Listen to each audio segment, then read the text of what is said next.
Welcome back. And we have Lucas, Drew, and Mark. Good to be back with you guys again. Just a reminder to everybody, we'd love to have some communication on the Teams channel. Give us some feedback. Let us know some things you may want to talk about, as well as um, any feedback on the stuff we have been discussing. So, want to make sure and give you guys some good quality content today here.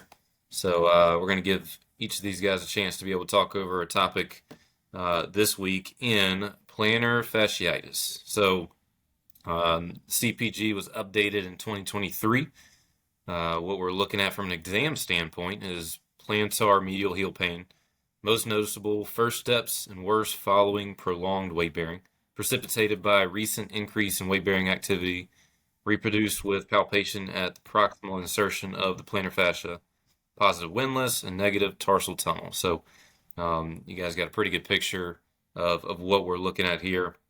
Clinical practice guidelines put us in a lot of the conventional, which most everybody listening to this podcast is going to have some awareness around plantar fascia and gastroc, stretching mobility work, manual therapy going after improving dorsiflexion, hip extension. Dry needling is in there with some decent evidence. Neuro re-education, foot strengthening, orthotics is thrown in as well too. So we have those. I can also post that in our conversation here. As I said, what I want to get to is what you guys are seeing, what you guys are doing in the clinic around these. So let me get my timer going here for 8 minutes. And I'm going to send it over to Drew. Drew, kind of give me a picture of the typical patient you're seeing with this diagnosis. Yeah, I have, in my mind, I typically see two general types of patients. Now, it can be a wide variety, but most of them fall into one of these two. Either it's the highly active, oftentimes runner, athlete type patient who has maybe changed footwear, um, changing their training volume. And then the other one that I have is kind of that usually it's middle aged, um, often higher on the BMI scale, less healthy person. And maybe they're trying to get a little more active, or maybe they're just starting to develop the pain. But I'll start with that type of patient first. That one is sometimes the more difficult one, and I'm trying to remember where I heard it, but I've heard it said unhealthy tissues are often attached to unhealthy bodies.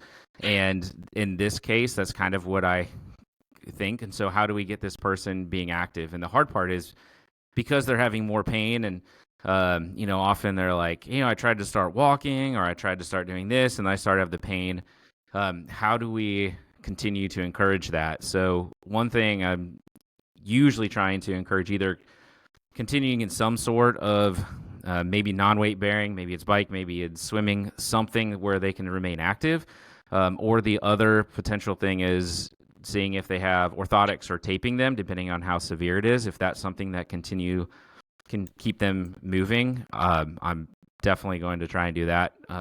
Then, of course, like the part of the biopsychosocial, you're going to look at anything up and down the kinetic chain, but I'm really looking at what are some of the other components to this, just health wise. What's their diet look like? What does their sleep look like? What does the recovery look like? Because oftentimes they're really stressed at work, or maybe it's a new mom, or maybe it's someone who had a kid that they're trying to get back in shape. So how can you manage maybe that recovery, maybe the stress and the overall inflammation of them as well? So it's kind of a bigger picture scenario for those patients versus the younger, healthier, and they have some training deficits. Yeah, I think good stuff. I love the unhealthy tissues are attached to unhealthy bodies. That's kind of a big picture there. Plantar fasciitis, similar lateral elbow pain that we talked about last week. So much of a temptation to just go straight to the tissues and just think about that specific area, but treating the individual as a whole being a big key to that. So I appreciate that. Lucas, what do you think, especially for this acute irritability and what you're doing to get some things calmed down? What are you working with in the clinic here? So now narrowing down to the tissue that we are actually talking about, the Drew gave the 30,000 feet view More specifically in the tissue, usually the tissue that will hurt your patient mostly is the plantar fascia anteromedial attached to the calcaneus tuberosity. And that is a very tender spot. If you can put your finger right there, is usually where the patient is going to report most of the pain. Although this can refer on a C shape around the heel of the foot.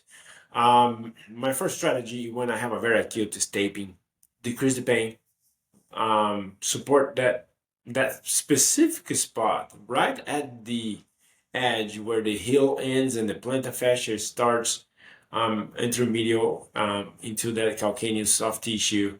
That taping has a tendency to work really well for pain management, although it's a temporary situation, right? With that being said, that can be followed by dry needling in the same spot. I use two approaches, medially and inferiorly onto the calcaneus, which is usually also is going to hit the spot. Again, another temporary situation to manage the acute phase of the pain of the patient. These two can lead to insoles to support or the patient learning to tape themselves just to get that acute phase out of the way, to then getting back to what the guidelines really suggest, which is strengthening. Some people use stretches, but I don't go that route. I'm gonna jump in here too, quick. It's a pretty rare occasion. I think I've seen this like maybe a handful of times in 14 years. But the history of this, especially if it's acute and it's like a quick onset, like I've had some people where they jump down or step back playing, I think it was pickleball, things like that, where you can actually get like a tear of it versus like the fasciopathy, the lack of inflammation. And those are ones that I definitely tape quite a bit, and then um, we'll teach them how to do it just to really offload it for maybe a few weeks until it calms down as well. But make sure that you're looking at the mechanism as well, because it could be a tear versus a fasciopathy. It can be tricky because that person was wearing their favorite shoes for a year. The day before that shoe was supporting perfectly. The next day, it loses capacity of that support, and or the patient overdo an event or something that came up, and they standing longer than usual, and that will trigger that inflammatory process. Now, this is important to clarify with the patient, so you don't go needling a tissue that is damaged by overdoing on an activity that they never do, like hike that they decide to go. Oh, it's summer, it's beautiful again. Let's go for a hike, right? And so they step down from a boulder or a rock and or step on something that is bulky. Yeah. Yeah, great points. Obviously, your subjective history needs to mix with the irritability. Where are they at? Does it make sense that we could have something that the body's got to heal versus is dry needling going to allow them to get moving quickly, and what could be the potential cost of that? So, good stuff. Mark, real quick, from a chronic standpoint with this individual, what are you seeing, and how does that shift your potential treatment focus? Yeah. I mean, a lot of it's gonna be similar to what Drew and Lucas already mentioned. But I would say even in the more active population of folks, there's often a lot of psychosocial factors that go into it. Even for the active individuals, their nutrition may not be what it needs to be. Their recovery is often not sufficient, whether that be sleep related or actual like breaks from activity.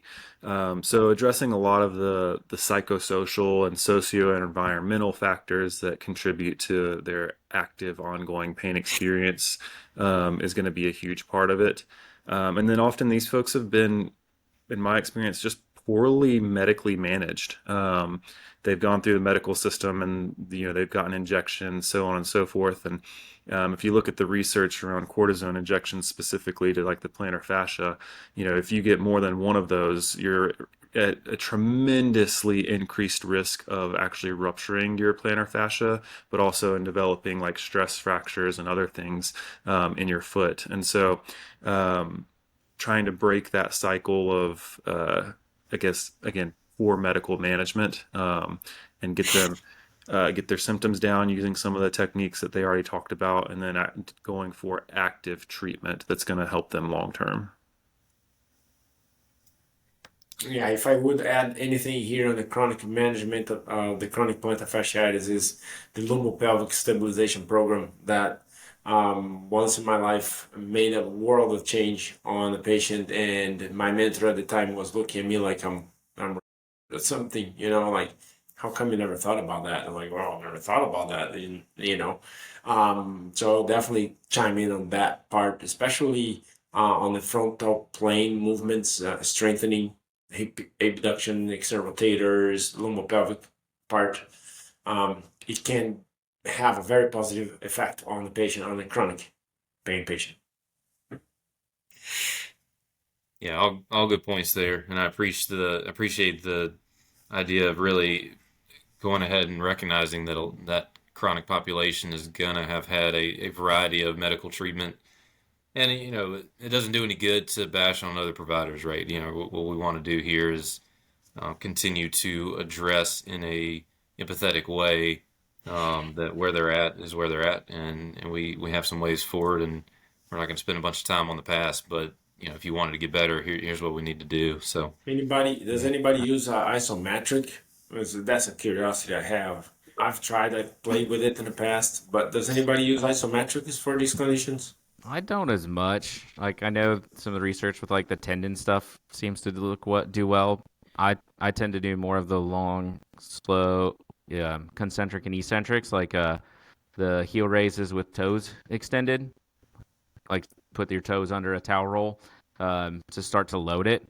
I I don't think I've ever tried too many isometrics for it because I don't see the fascia part as much as like how you can really load it with an isometric like you normally would with a muscle full tendon complex. I'll use a great toe isometric for the analgesic effect of it, but I usually don't end up. That it's usually something that's easy for them to do at home, and so I don't spend a lot of time on it in the clinic. But I have found that somewhat effective at reducing some of the pain. like the thoughts. All right, guys, we are out of time for this week. Appreciate the discussion, and look forward to seeing you guys back next week.